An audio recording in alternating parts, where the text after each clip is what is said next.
The great hall of Eldmore Castle had never felt so silent.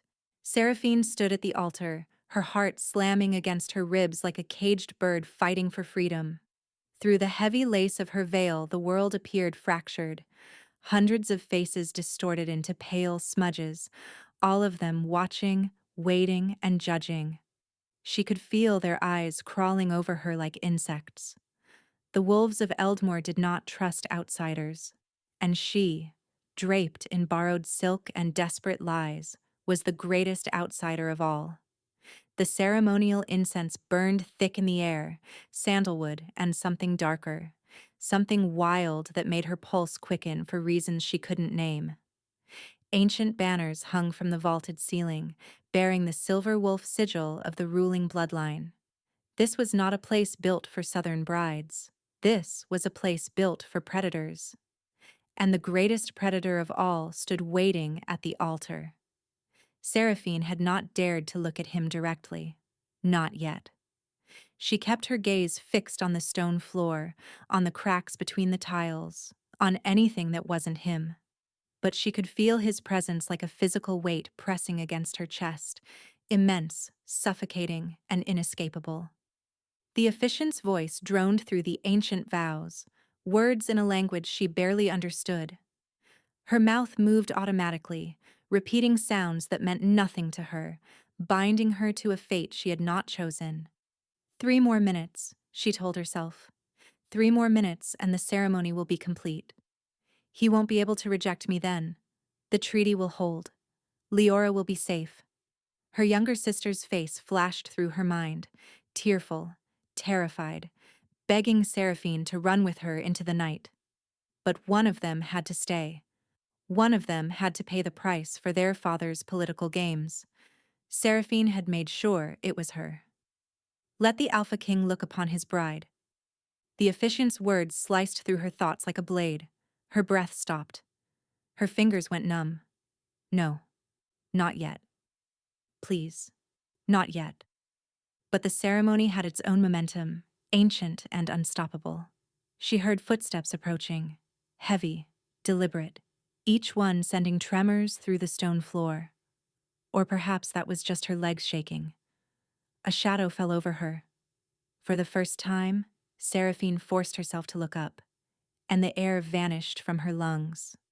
Kale Vorath, Alpha King of Eldmore, stood before her, like something carved from winter itself. He was tall, impossibly tall, with shoulders broad enough to block out the torchlight behind him.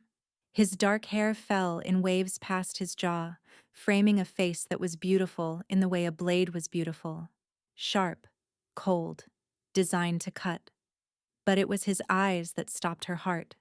Gray as storm clouds, ancient as the mountains that surrounded his kingdom, and utterly, terrifyingly empty. He looked at her like she was nothing, a transaction, a political inconvenience wrapped in white silk. His hand rose toward her veil. This is it, Seraphine thought. This is where I die. She squeezed her eyes shut as his fingers found the edge of the lace. The fabric whispered against her skin as he lifted it, slowly, inch by inch, exposing her forehead, her brow, her... The collective gasp of the crowd hit her like a physical blow. She knew what they were seeing, the scars that crawled across the left side of her face like frozen lightning, silver white and jagged, stretching from her temple down to her jaw, disappearing beneath the collar of her dress.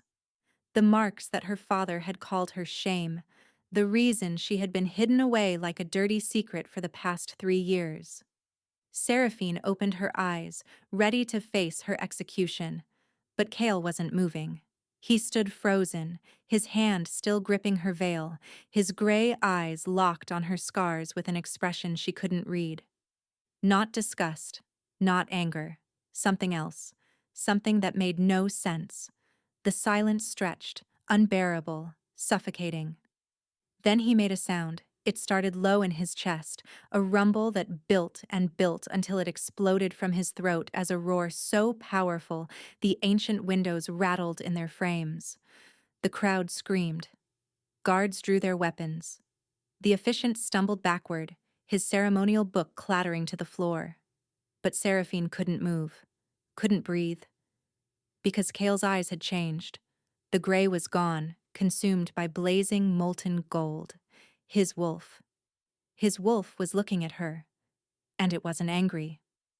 The golden eyes swept over her scars with something that looked almost like reverence. Wonder. As if he was seeing something precious that had been lost for 1,000 years. His lips parted, and a single word emerged. Rough, broken, barely human. Miaruilt. She didn't know the word. She didn't speak the old tongue, but somehow, impossibly, she understood it. Miracle. The crowd erupted into chaos behind them, shouting, demanding explanations, calling for guards. But Kale didn't seem to hear any of it. His golden gaze held hers with an intensity that burned, and in that moment, Seraphine realized she had been wrong about everything. She hadn't prepared herself for rejection. She hadn't prepared herself for death. She had not prepared herself for this. 3 days earlier. She's gone. The words fell from her father's lips like stones into still water, sending ripples of dread through Seraphine's chest. Lord Aldrich Varen stood in the center of his study, his face purple with rage, a crumpled letter crushed in his fist. Behind him, rain lashed against the windows of Varen Manor, as if the sky itself was mourning what was to come. "What do you mean, gone?" Seraphine heard herself ask, though she already knew. She had seen Leora's empty chambers, the open window, the desperate note left on the pillow. "Forgive me, sister. I cannot do this. I cannot belong to a monster." "Your sister," Lord Aldrich spat the word like poison, "has fled. 3 days before her wedding to the Alpha King. 3 days before she was supposed to secure the treaty that keeps our family alive." He threw the letter into the fireplace, watching it curl and blacken. "Do you understand what this means?" His voice dropped to something more dangerous than shouting. Cold, calculated fury. "The wolves of Eldmore do not forgive broken promises. They will see this as an act of war. They will come for us. They will slaughter every man, woman, and child bearing the Varen name." Seraphine's throat tightened. "Perhaps if we send word, explain that Leora was taken ill, that she needs time." "Time?" Lord Aldrich laughed, a hollow, terrible sound. "The Alpha King has waited 2 years for this marriage. His patience ended long ago. No, there is only one solution now." His eyes found hers, and something in his gaze made her blood freeze. "You will go in her place." The words didn't make sense at first. They rattled around in her skull like broken glass, refusing to form a coherent picture. "That's impossible," she whispered. "The Alpha King expects Leora. He's seen her portrait. He'll know immediately that I'm not. He's never met her in person." Lord Aldrich stepped closer, and Seraphine instinctively retreated until her back hit the cold stone wall. "The wedding veil will cover your face until the ceremony is complete. By then, the marriage will be binding under both human and wolf law. He won't be able to reject you without breaking his own sacred traditions. And when he lifts the veil?" Seraphine's hand rose unconsciously to her cheek, to the scars she kept hidden beneath her hair. "When he sees these?" Lord Aldrich's lip curled with barely concealed disgust. "Then he'll have his war, and will already be dead. But at least we'll have tried." He grabbed her arm, his fingers digging into her flesh. "Or would you prefer I send my men after your sister? She can't have gotten far. Perhaps she's hiding in some barn, trembling like the coward she is. I could drag her back, force her to fulfill her duty." "No." The word tore from Seraphine's throat before she could stop it. She saw Leora's face again, her baby sister, only 17, with their mother's gentle eyes and a spirit too soft for this brutal world. Leora, who had nursed wounded birds back to health and wept when they flew away. Leora, who had nightmares for weeks after merely hearing stories about the wolves of Eldmore. She wouldn't survive a single day as their queen. "I'll go," Seraphine said, her voice steadier than she felt. "I'll take her place." Lord Aldrich's grip loosened. Something flickered across his face. Not gratitude, never gratitude, but satisfaction. The satisfaction of a man whose gamble had paid off. "Good girl." He released her arm and turned away, already moving toward his desk. "You'll leave at dawn. Tell no one. And Seraphine." She paused at the door. "If you fail, don't bother coming back." The journey to Eldmore took 2 days of hard riding through mountain passes that grew wilder with each mile. The southern greenery gave way to pine forests so dense they blocked out the sun, then to rocky highlands where the wind howled like something alive and hungry. Seraphine rode in a covered carriage, hidden from view, her veil already in place though there was no one to see her. She couldn't risk anyone reporting that the bride's face was scarred. Not until it was too late. Through a crack in the curtains, she watched the landscape transform. This was wolf territory now. She could feel it in the air. Something electric. Something primal that made her skin prickle and her heart race. What am I doing? The question haunted her with every mile. She was riding toward her own execution. The Alpha King would take one look at her scars and have her killed for the deception. There was no other possible outcome, and yet, some small, stubborn part of her refused to accept that fate.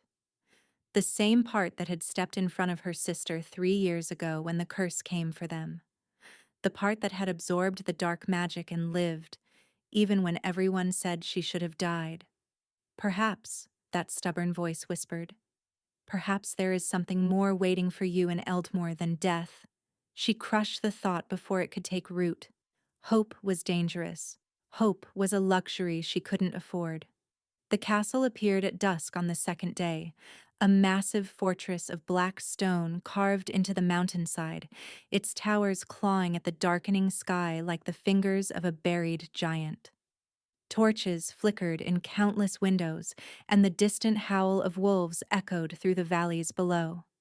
Seraphine's carriage passed through gates guarded by men whose eyes reflected gold in the firelight.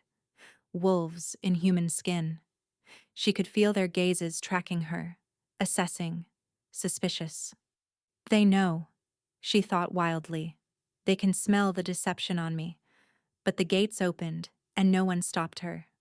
She was given chambers in the East Tower, beautiful rooms with silk curtains and a fire already crackling in the hearth. A prison, dressed as a paradise. "The ceremony is tomorrow evening, my lady," one of the servants informed her. "Until then, you are to remain in your rooms. The Alpha King does not wish to see his bride before the wedding."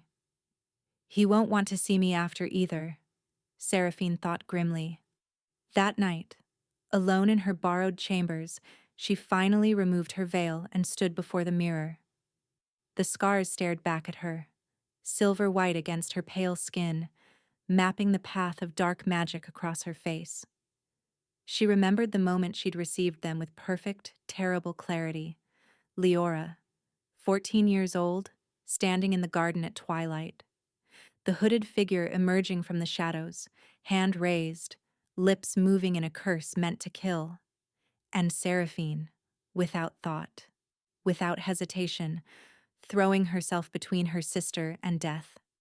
The pain had been beyond description, like being unmade and remade wrong. She'd screamed until her voice broke, writhed on the ground until the servants came running, spent weeks hovering between life and death while the healers whispered that she was cursed beyond saving. But she had lived, and Leora had lived. That was all that mattered. Seraphine traced the jagged lines with her fingertips, feeling the slightly raised tissue, the memories embedded in her flesh. Tomorrow, she told herself. Tomorrow and the next day and then. Then the Alpha King would lift her veil. Then he would see what she truly was. Then, Seraphine knew, she would finally pay the price for her sins. She covered the mirror and waited for dawn. The word wrapped around Seraphine like chains as chaos erupted through the great hall. Miaruilt. Before she could process what was happening, Kale's hand shot out and gripped her wrist. Not painful, but inescapable. His golden eyes blazed with an intensity that stole her breath. "Who marked you?" The roar silenced the entire hall. Guards who had been rushing forward froze mid-step. Nobles who had been screaming for her blood fell mute. Even the torches seemed to dim, cowed by the fury radiating from their king. I don't understand," Seraphine stammered. But Kale wasn't listening. He pulled her from the altar without ceremony, his long stride eating up the distance so quickly that she had to nearly run to keep pace. Voices called after them. Someone, an elderly man in official robes, grabbed at Kale's arm, speaking rapidly in the old tongue with obvious distress. Kale snarled something back, a single phrase that made the man go pale and step away.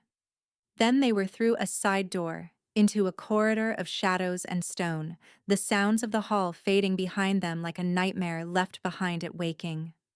Kale pulled her through twist after twist of the castle's innards until they reached a heavy door carved with wolf faces. He threw it open, pulled her inside, and slammed it shut behind them. The room beyond was clearly his private chamber, massive, masculine, dominated by a bed draped in furs and a fireplace where flames crackled against the mountain cold. Windows carved into the rock looked out over a sheer drop to the valley below. Kale finally released her wrist and began to pace. Back and forth he stalked, his movements too fluid, too predatory to be entirely human. His hands clenched and unclenched at his sides. That rumbling sound still emanated from his chest, a constant, low growl that seemed beyond his control. Seraphine pressed her back against the door, her heart hammering. "He's going to kill me," she thought. "He's working himself up to it. Any moment now, he'll—" "Explain." The word cracked through the room like a whip. Kale had stopped pacing, his golden eyes fixed on her with terrifying intensity. Seraphine's mouth went dry. "My name is Seraphine Varen, Leora's older sister. She fled before the wedding, and my father, he sent me in her place. To preserve the alliance, to prevent war. I don't care about the alliance." 3 steps, and he was in front of her, close enough that she could see the individual flecks of amber in his burning eyes. Close enough to feel the heat radiating off his body like he was running a fever. "I don't care about your sister, or your father, or the politics that brought you here." His voice dropped to something almost soft, almost reverent. "I care about these."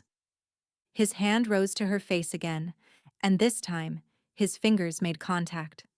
Seraphine flinched, but his touch was impossibly gentle, tracing the silver lines of her scars with a delicacy that made her chest ache. "Do you know what these are?" he asked. "Scars." The word came out bitter. "I absorbed a curse meant for my sister 3 years ago. Dark magic.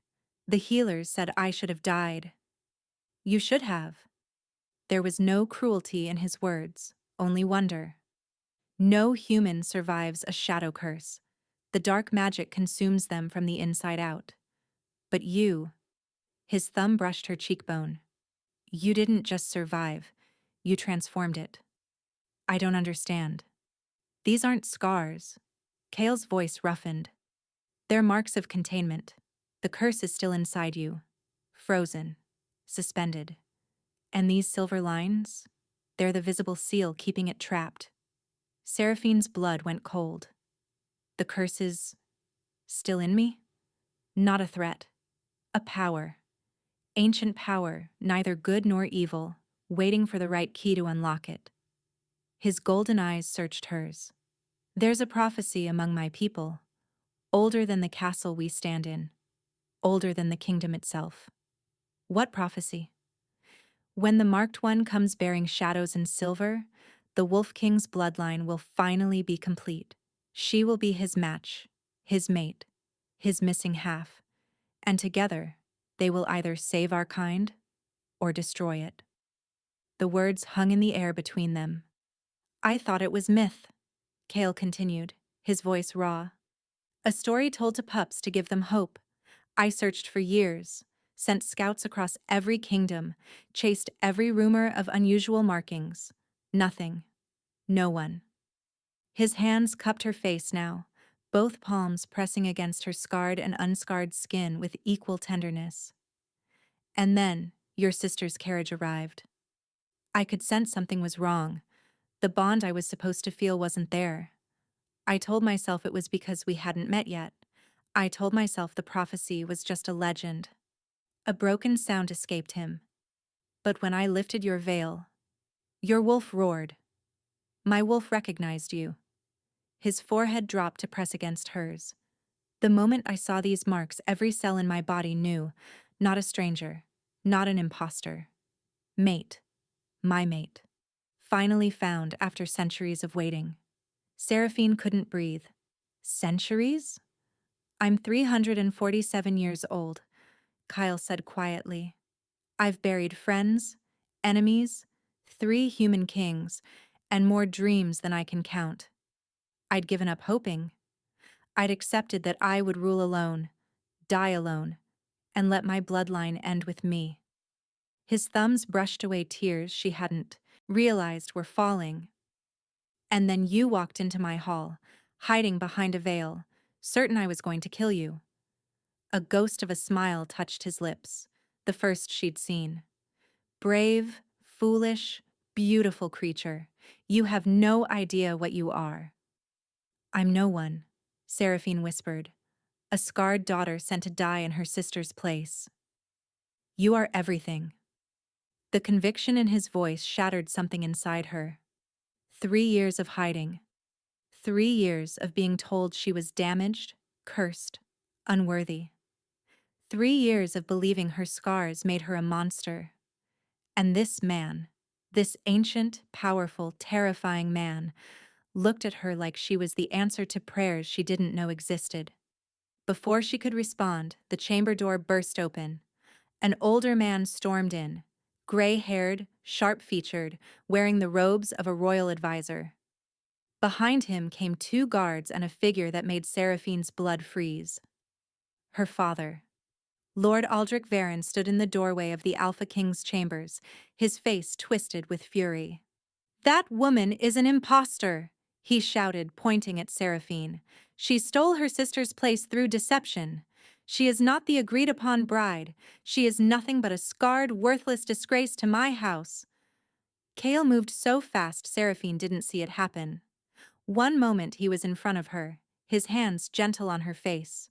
The next, he had Lord Aldrich pinned against the wall by his throat, feet dangling 3 inches off the ground. Say that again. Kale's voice had dropped to something barely recognizable, a growl that seemed to come from the depths of the earth. Call her worthless one more time, I dare you. His eyes, blazing gold, never left Aldrich's purpling face. This woman is not your daughter anymore, Kale snarled. She is not your bargaining chip, not your shameful secret, not your sacrifice. She is mine, my mate, my queen. And if you ever speak of her with anything less than absolute reverence again, I will tear out your throat and feed it to my wolves. He released Aldrich, letting the man crumple to the floor, gasping. Get out, Kale commanded, all of you, now. The room emptied in seconds, and Seraphine stood frozen, staring at this stranger who had just claimed her as his queen in the same breath he'd threatened to kill her father. His wolf eyes found hers, still gold, still burning, but softer now. You're trembling, he said. I don't understand any of this. Her voice cracked. An hour ago, I was prepared to die. Now you're telling me I'm your prophesied mate, that my scars are magical, that you want me to be your queen? I know. He didn't approach, didn't crowd her, and just stood there with his hands at his sides. I know this is overwhelming. I know you're afraid. I'm not afraid of you. The words surprised them both, but as Seraphine examined the feeling in her chest, she realized it was true. She'd been afraid of her father's rage, afraid of the crowd's judgment, afraid of the unknown fate awaiting her behind the veil. But Kale himself? Something deep inside her, Something that had nothing to do with logic or reason recognized him, trusted him, wanted him in ways she didn't dare examine. "I'm not afraid of you," she repeated, steadier now. "I'm afraid of what happens next." Kale's expression shifted. The hard edges softened. The gold in his eyes began to fade, gray returning like clouds parting after a storm. "What happens next," he said quietly, "is whatever you choose. I won't force you into anything. Not the bond, not the marriage, not any of it. But I need you to understand one thing." "What?" He closed the distance between them in a single step, not threatening, but present, undeniable. "My wolf has claimed you. That can't be undone.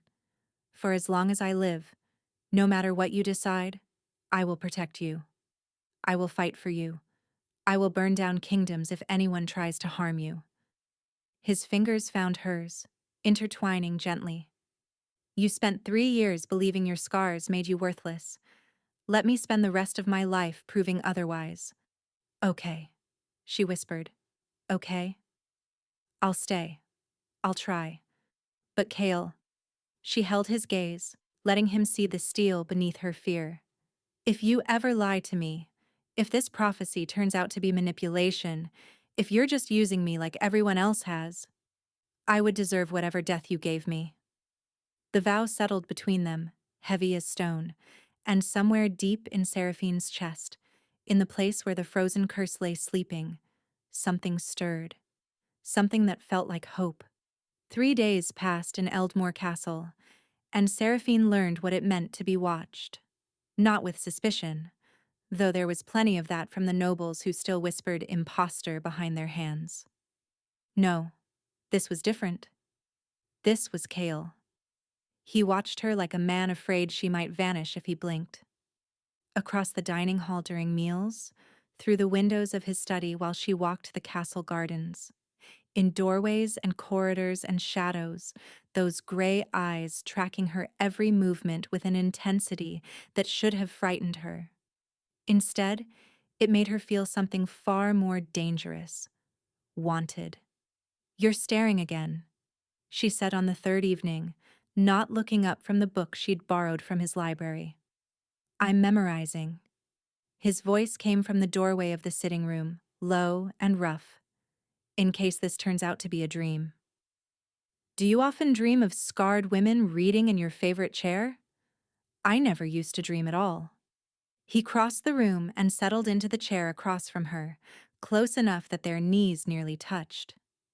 300 years of empty sleep, then you arrived, and suddenly I can't close my eyes without seeing your face. Seraphine's cheeks warmed. She kept her gaze fixed on the page, though the words had long since stopped making sense. This was the danger of Kale Vorath. Not his strength, not his wolf, not even his ancient power. It was these quiet moments where he stripped away, her defenses with nothing but honesty. "The bond," she whispered. "I can feel it. Getting stronger." "So can I." His voice dropped.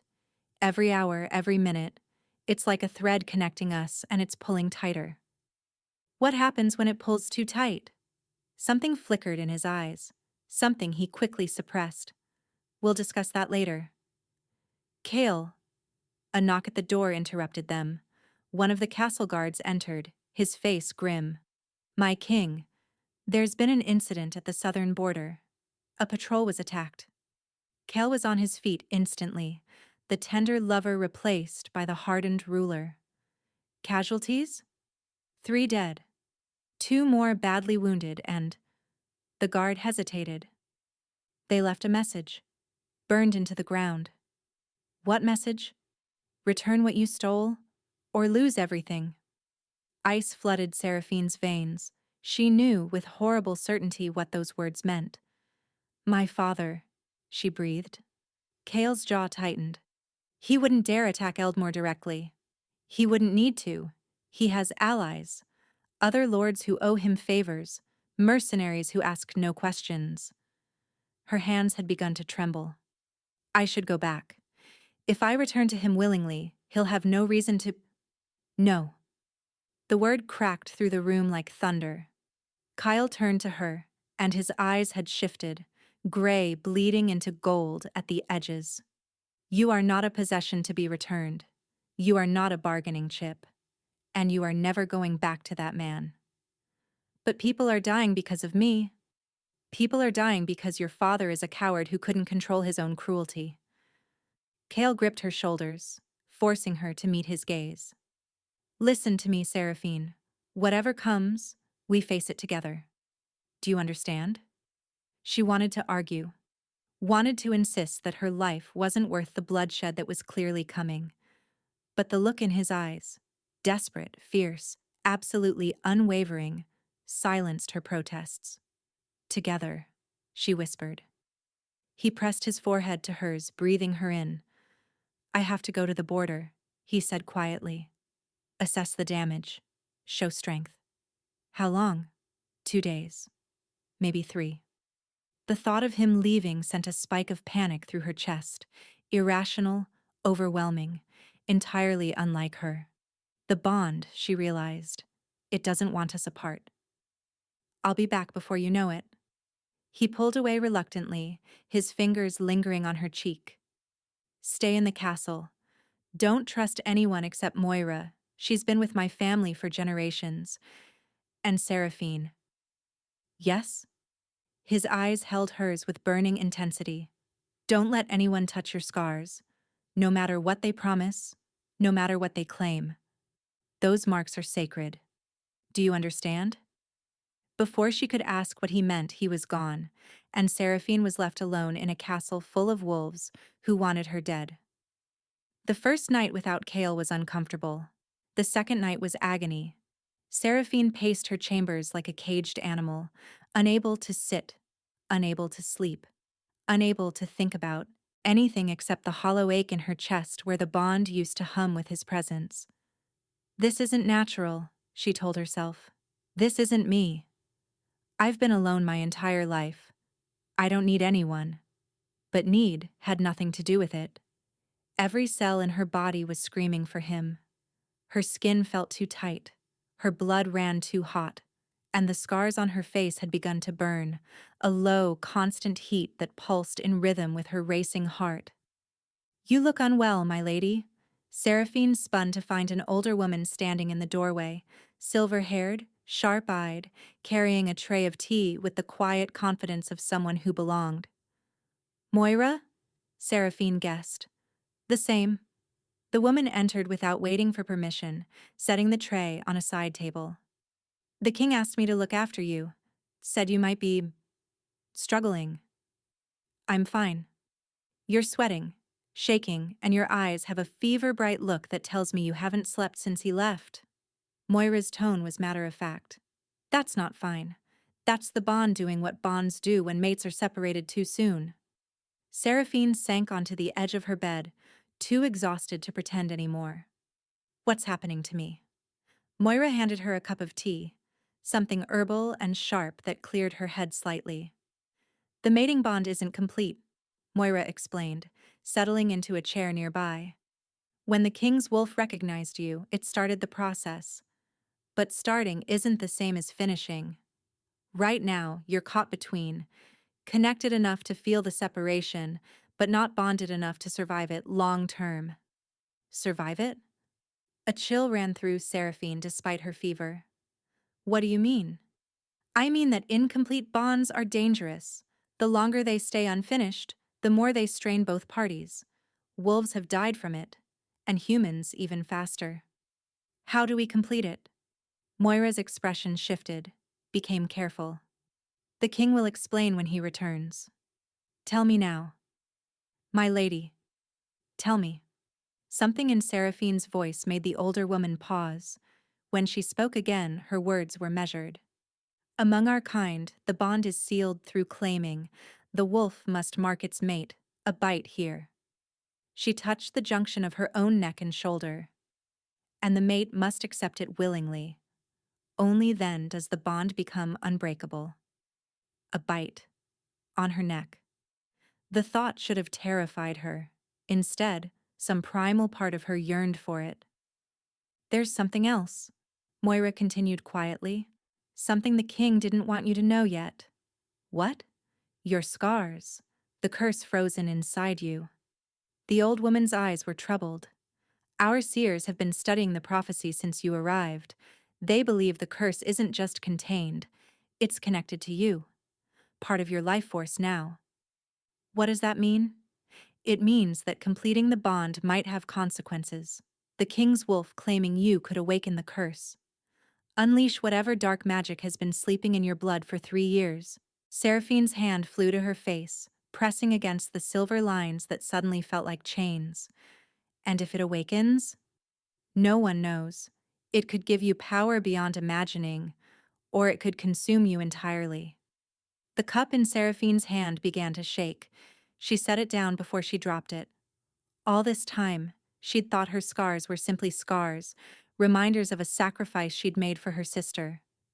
Now she learned they were a prison, and she was locked inside with something that might destroy her. The king knows this? He knows.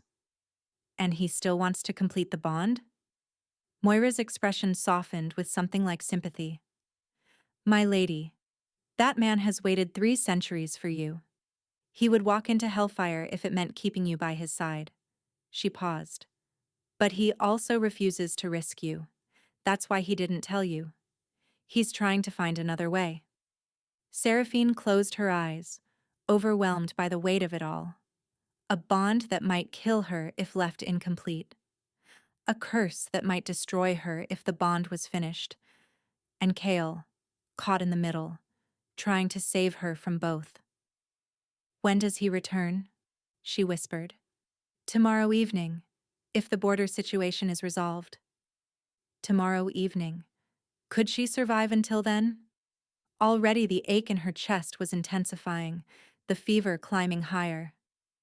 Rest now, Moira urged, guiding her to lie back against the pillows. Save your strength. You'll need it for what comes next. But as the old woman left and darkness pressed in around her, Seraphine couldn't shake the feeling that something terrible was already in motion. And by the time Kale returned, it would be too late to stop it. He didn't come back. By the 3rd morning, Seraphine could barely stand. The bond had become a living wound inside her chest, bleeding her dry from the inside out. Her scars burned constantly now, silver lines glowing faintly in the darkness of her chambers. Something's wrong, she gasped when Moira came to check on her. He should have been back. He promised. I know, child. Moira's face was gray with worry. We've received no word from the border. No messengers, no signals. It's as if the entire patrol simply vanished. Panic clawed at Seraphine's throat. She stumbled from her bed, ignoring Moira's protests, and made her way to the Great Hall. She needed answers. She needed to do something. But the hall was already full of wolves, nobles, guards, advisors, all of them gathered in tense clusters, their whispered conversations dying as she entered. At the center of the chaos stood Brennan, Kale's senior advisor, his expression carved from stone. What's happened? Seraphine demanded. Where is he? Brennan turned to face her, and something in his eyes made her blood freeze. The king has been captured. The words didn't make sense. Couldn't make sense. That's impossible. He's the Alpha King. No one could.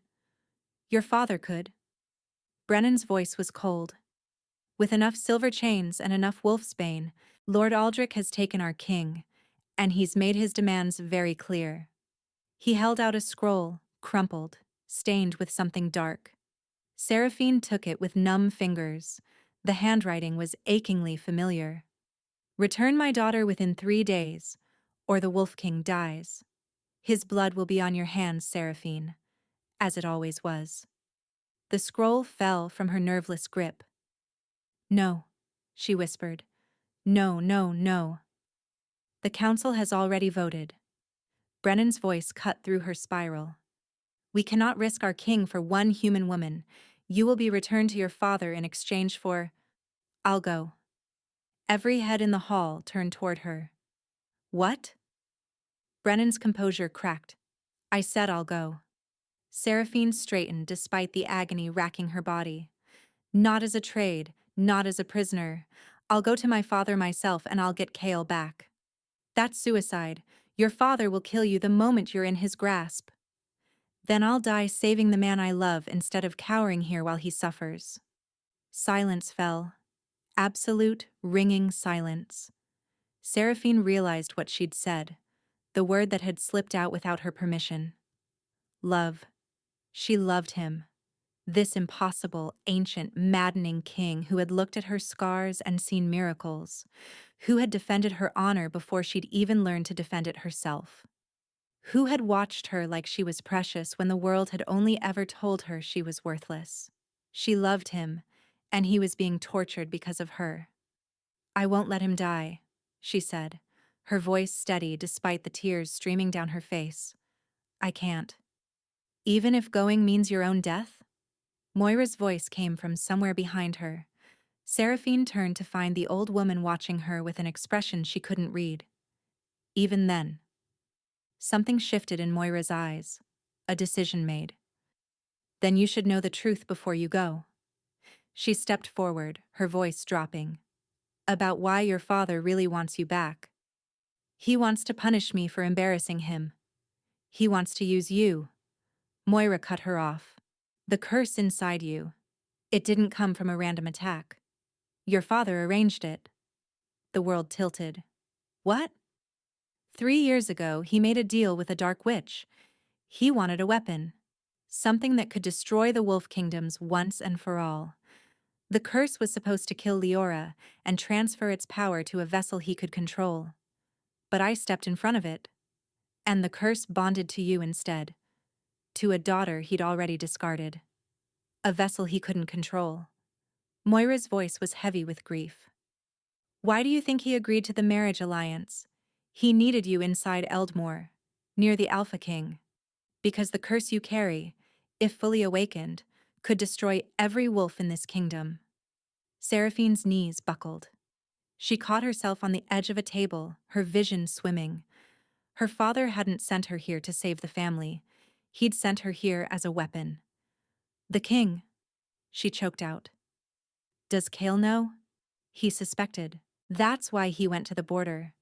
His scouts found evidence of the Dark Witch's involvement. He was trying to find proof before telling you. And my father captured him to stop him. Your father captured him because Kale is the only one who can trigger the curse's awakening. Moira gripped her shoulders. Through the mating bond, if Kale claims you before the curse is removed, the dark magic will explode outward. It will kill him, kill you, and destroy half of Elmore in the process. Seraphine stared at the woman, horror and understanding crashing over her in waves. That's why my father took him, she breathed. Not to trade for me, to force him, torture him until his wolf loses control and tries to complete the bond. And triggers the curse. Yes. A weapon. She was a weapon, and her father was going to use Kale's love for her to detonate it. Unless she stopped him first. Tell me where they're holding him. Even if you reach him, the moment his wolf sees you, it will try to claim you, and then we all die. Yes. Seraphine closed her eyes, feeling the burn of her scars, the ache of the incomplete bond, and the weight of impossible choices pressing down on her. Save Kale and risk destroying everything, or let him die and destroy herself. She opened her eyes. I'm going. And with those words, she walked out of the great hall, into the darkness that was waiting for her. The fortress rose from the mountain like a scar on the earth. Seraphine stood at the edge of the tree line, her body trembling with exhaustion and the relentless pull of the incomplete bond. She had ridden through the night, pushed herself beyond every limit she thought she had. Kale, she thought, pressing her hand to her chest where the bond burned like a dying ember. Hold on. I'm coming. The scars on her face pulsed with heat, brighter now, almost glowing in the pre-dawn darkness. She could feel the curse stirring inside her, awakened by her proximity to the man it was designed to destroy. She walked toward the fortress gates. The guards spotted her immediately, shouted challenges, drawn swords, crossbows aimed at her heart. But Seraphine kept walking, one foot in front of the other. Let her through. Her father's voice carried across the courtyard, and the guards parted. Lord Aldrich Varen stood at the entrance to the main hall, his arms folded and his expression triumphant. I knew you'd come, he said. You always were predictable, Seraphine, throwing yourself in front of danger for people who don't deserve your sacrifice. Where is he? Come. I'll show you. The dungeon beneath the fortress smelled of blood and silver. Seraphine descended the stone steps, each one bringing her closer to the source of the agony tearing through the bond. And then she saw him. Kale hung from chains bolted to the ceiling, his arms stretched above his head, his body covered in wounds. Silver manacles burned into his wrists, the metal that was poison to wolves, keeping him weak, keeping his beast suppressed. His head hung low, dark hair matted with blood, his breathing shallow. Kale! His head snapped up at her voice. Even through the haze of pain, his eyes found hers, gray, not gold, the wolf too damaged to surface. No, he rasped. Seraphine, no, you shouldn't be here. Touching, isn't it? Aldrich circled the chained king, the mighty alpha, brought low by love. Let him go. Seraphine's hands had curled into fists. You have me. That's what you wanted. What I wanted was a weapon I could control. Her father's eyes hardened. Instead, I got a disobedient daughter who ruined 3 years of planning by surviving. He gestured to his guards, and they seized her arms, dragging her toward Kale. You see, I've learned something about mate bonds, Aldrich continued. They're nearly impossible to resist. The wolf needs to claim its mate, and your precious alpha has been fighting that instinct for days. Understanding crashed over Seraphine. You're going to force him to claim me. I'm going to break him until his wolf takes over. And when he bites you, the curse will activate. It will kill him first. Then you. Then every wolf within 100 miles. The perfect weapon. Triggered by love itself. They forced her to her knees beside Kale, close enough that she could feel the heat radiating from his wounded body. Close enough to see the moment his nostrils flared, catching her scent. His eyes flickered, gray bleeding into gold at the edges. Don't! He growled through gritted teeth. I can't control. Shh!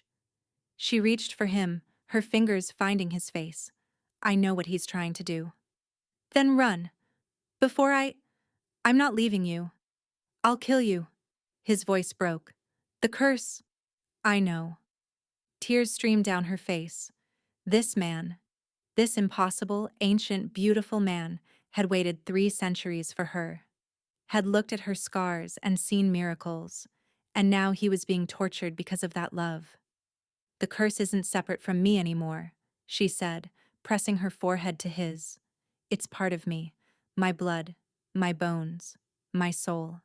And that means I control it. Not my father. Not the witch who cast it. Me. You don't know that. I do. And suddenly, impossibly, she did know. With absolute certainty. The curse had been designed as a weapon. But weapons didn't choose their wielders.